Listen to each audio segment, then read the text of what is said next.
फिर बात हुई है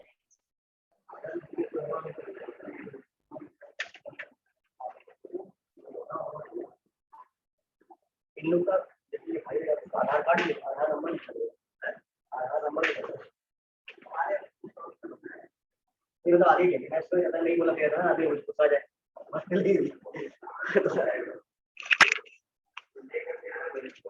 और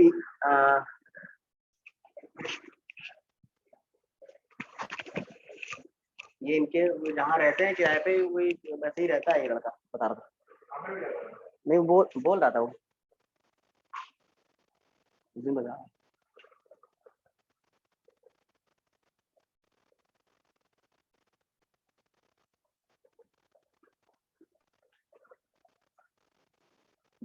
ठीक है,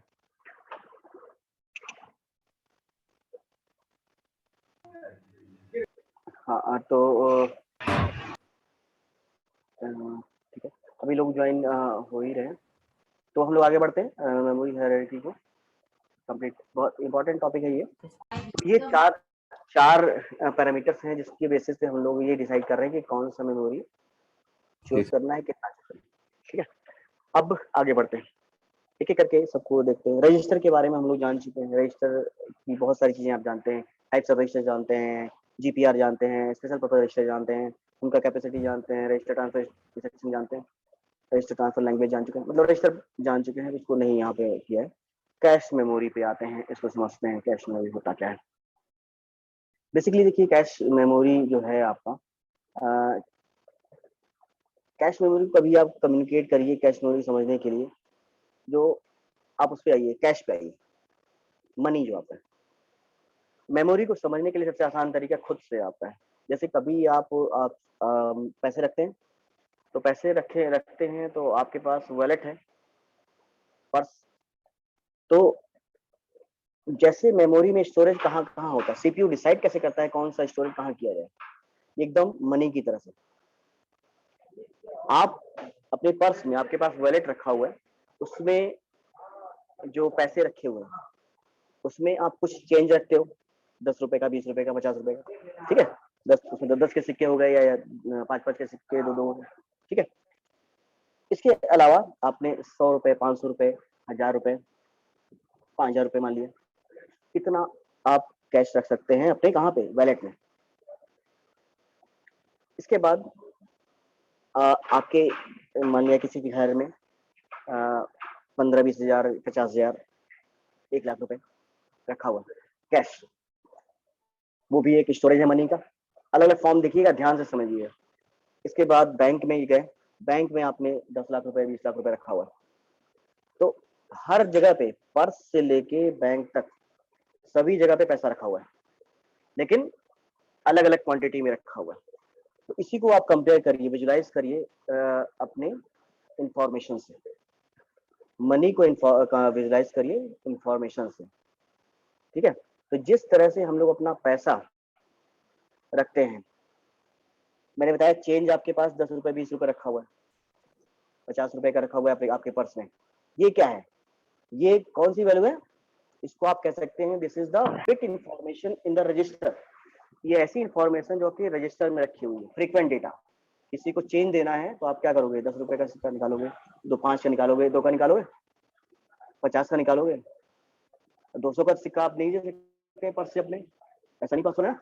तो 10 रुपए, 5 रुपए और 20 रुपए तक, 50 रुपए तक मान लिया, 10-10 के सिक्के अगर आजकल हैं, तो ये आपका कहाँ पे है, ये इक्विवेलेंट है किससे, आपका बिट इंफॉर्मेशन से, जो रजिस्टर में स्टोर रहती है, रजिस्टर में स्टोर रहती है। तो मतलब ये फ्रीक्वेंट डेटा है, जैसे हम फ्रीक्वेंट चेंज यूज करते हैं, कम साइज है, 50 रुपए तक का साइज है, और वो कम साइज बिट में रहेगा, और बिट आपका रजिस्टर में स्टोर रहा। इसके बाद इंफॉर्मेशन बढ़ी, पैसा बढ़ा, आपका रिक्वायरमेंट बढ़ी। अब आपको क्या करना है कि किसी को 500 रुपए देना है, किसी पे, कहीं पे आपको 1000 रुपए खर्च करना है, कहीं पे आपको 700 रुपए, 600 रुपए, 500 रुपए, मतलब कि 1000 रुपए के अंदर खर्च। तो आप पर्स से दे सकते हैं, अपने वॉलेट से दे सकते हैं, बहुत ज्यादा पैसा रखते हैं तो आप 5000 रुपए सकते हैं। तो मतलब कि इतना अमाउंट आप पर्स से किसी को दे सकते हैं रिक्वायरमेंट पे, अगर जरूरत पड़े तो आप इतना मनी निकाल सकते हो अपने पर्स इमीडिएटली। लेकिन इतने का चेंज नहीं निकाल सकते। चेंज कौन निकाल रहा है? आपका रजिस्टर निकाल रहा है, रजिस्टर में बिट इंफॉर्मेशन। तो जो कैश मेमोरी है वो कैसे है? वो वैलेट की तरह से है। वैलेट में 500 रुपए, 1000 रुपए, 5000 रुपए तक आप कैश दे सकते हो किसी को। तो कैश मेमोरी क्या करता है? ये जो ये चीज है, ये एकदम कैश मेमोरी की तरह से, ये जैसे आप वैलेट में पैसे रखते हैं, इसी तरह से कैश मेमोरी सिस्टम में इंफॉर्मेशन रखता है जो कि फ्रिक्वेंटली आप डेटा है। ठीक है? और पैसे की जरूरत पड़ी और इन्फॉर्मेशन बढ़ी, भाई रिक्वायरमेंट बढ़ेगी तो इन्फॉर्मेशन बढ़ेगी, रिक्वायरमेंट बढ़ेगी। अब किसी फ्रेंड ने आपसे पूछा कि मुझे 10,000 रुपए की जरूरत है दोस्त, और कैसे दोगे? तो आप कह देंगे भाई अभी मेरे पर्स में तो नहीं है 10,000 रुपए, मेरे पर्स में तो 4,000, 5,000, 2,000 रुपए है। तो वो कहता है इमीडिएटली मुझे चाहिए, कैश जरूरत है। तो आप कहेंगे कि मैं 1 घंटे में घर से ला सकता हूँ या घर पे जाके दे सकता हूँ, जैसा भी, मतलब आपको घर पे जाना पड़ेगा। तो घर पे गए, वहां से आपके पास, मैंने बताया कि 50,000, 1 लाख की लिमिट है, इतना ही कैश रहेगा घर पे, आपने निकाला दे दिया। तो वो जो घर पे पैसा रखा हुआ है वो किसके इक्विवेलेंट है? वो रैम के इक्विवेलेंट है, प्राइमरी मेमोरी के इक्विवेलेंट है। प्राइमरी मेमोरी में जो इन्फॉर्मेशन है वो थोड़ा ज्यादा है, कैश आपके वैलेट से ज्यादा है, पैसा घर पे रखा हुआ है 10,000, 20,000। वैसे ही वो इन्फॉर्मेशन जो कैश मेमोरी में नहीं होती है, ज्यादा होती है, ज्यादा रिक्वायरमेंट होती है उस साइज की, तो वो आपके रैम से निकाल लेता है, प्राइमरी मेमोरी से निकाल लेता है इन्फॉर्मेशन को। ठीक है? अब सपोज करिए आपके फ्रेंड को कोई मेजर प्रॉब्लम आ गई उसके घर पे, और वो आपसे वो एक या 1.5 लाख रुपए, 2 लाख रुपए मांगता है। तो फिर आप क्या करेंगे? तुरंत तो दे नहीं पाएंगे। तो फिर आप कहेंगे कि घर पे भी नहीं जा पाएंगे, उतना कैश है नहीं। तो फिर आप कहते हैं कि मुझे कम से कम 1 दिन का टाइम दो, या कुछ टाइम दो जिससे मैं बैंक से जाके निकाल के दे सकूंगा आपको। आप अपने बैंक में जाएंगे, चाहे वहां पे बुला के उसको दे देंगे या अपने बैंक से निकाल के दे देंगे, 1.5 लाख रुपए, 2 लाख रुपए जो भी है, या उसको ट्रांसफर कर देंगे सब। तो मैं इमीडिएट ऑनलाइन ट्रांसफर की बात नहीं कर रहा हूँ, मैं ऑफलाइन ट्रांसफर की बात कर रहा हूँ। जब आप बैंक पे जाके लाइन में लग के निकाल के वहां पे दोगे, तो वो पैसा ज्यादा है, 2 लाख रुपए है, 1.5 लाख रुपए है, उसमें टाइम ज्यादा लग रहा है। टाइम भी देखिएगा, जितनी जल्दी आप चेंज दे देते हो उतनी जल्दी 2 लाख रुपए नहीं दे पाते हैं आप, तो टाइम बढ़ता जा रहा है। ठीक है? तो यही एक्सेस टाइम, ये जो टाइम बढ़ रहा है आपका, वही एक्सेस टाइम है। तो जैसे ही अब, जैसे कि आपका कोई फाइल है, कोई डेटाबेस है, कोई ज्यादा इंफॉर्मेशन है, तब वो कहाँ रहेगा?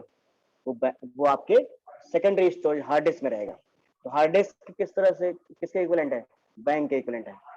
हार्ड डिस्क में ज्यादा डेटा रहता है, ज्यादा इंफॉर्मेशन रहती है, स्लो स्पीड है। बैंक से इंफॉर्मेशन लाइन लग के निकालने से 1 दिन का टाइम लगा ना, स्पीड ज्यादा लग गई, टाइम ज्यादा लगा। तो कभी भी आप ये याद रखिए कि अलग अलग मेमोरी हायरार्की को प्रोसेसर कैसे यूज करता है। तो मेरे इस एग्जांपल को जरूर याद रखिए।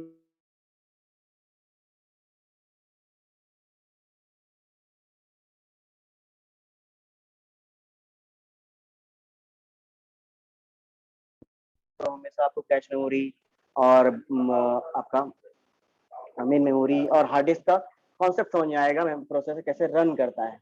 हमेशा इस रियल एग्जांपल को याद रखिए, मनी का जो तुरंत याद रहता है सभी को। इसमें एक चीज और थोड़ा सा जोड़ देते हैं, वर्चुअल मेमोरी। जैसे कभी कभी इतना ज्यादा पैसे की जरूरत पड़ गई कि हमारा बैंक में भी नहीं, मतलब कि नहीं पड़ पा रहा है और घर पे नहीं कर पा रहा, तो आप क्या करेंगे? घर पे जो पैसा रखा हुआ है उसको जोड़ लेते हैं और बैंक से कुछ पैसा निकाल लेते हैं, बैंक से कुछ पैसा निकाल लेते हैं।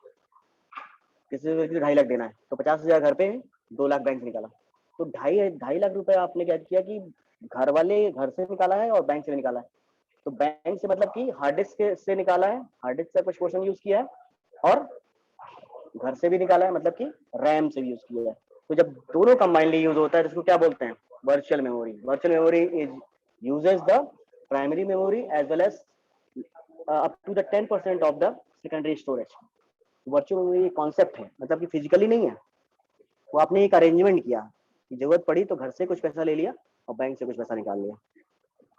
तो virtual memory is the concept for maximising the information storage in the primary memory.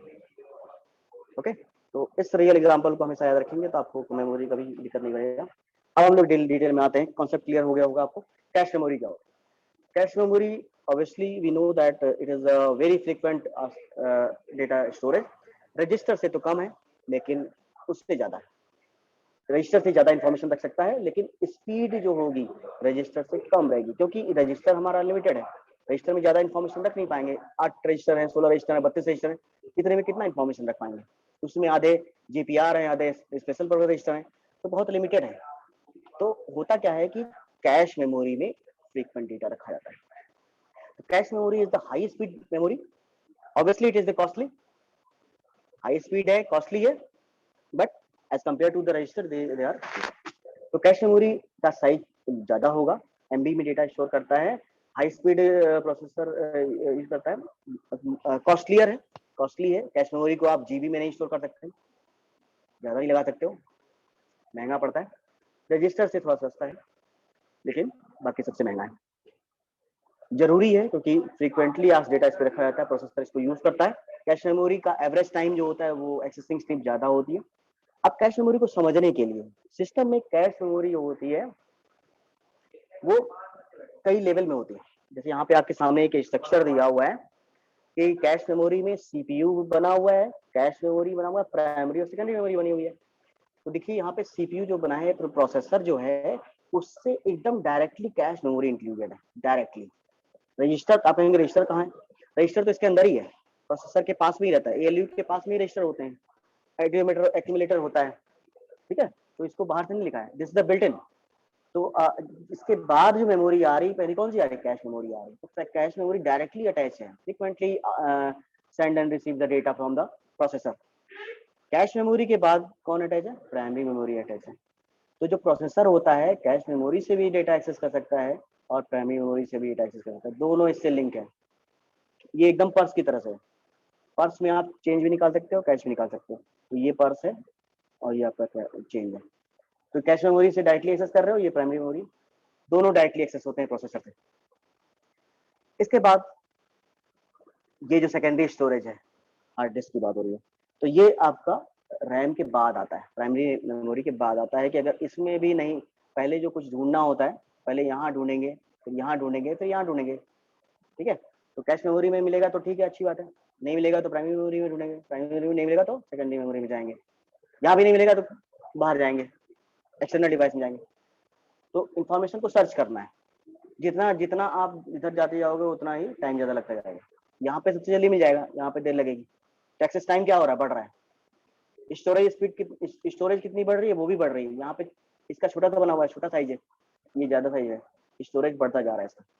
तो इस तरह से लेवल बने हुए हैं। लेवल आर्किटेक्चर में लेवल 1 जो है आपका रजिस्टर होता है, लेवल 0 कह सकते हैं इसको, कई जगह लेवल 0 लेवल 1 है। रजिस्टर्स होते हैं, रजिस्टर्स जो आपके एकदम एग्जैक्ट डेटा रखते हैं, इमीडिएट इंफॉर्मेशन रखते हैं, बफर की तरह यूज करते हैं, जैसे program counter, address register, index register, base register, accumulator, these are the registers.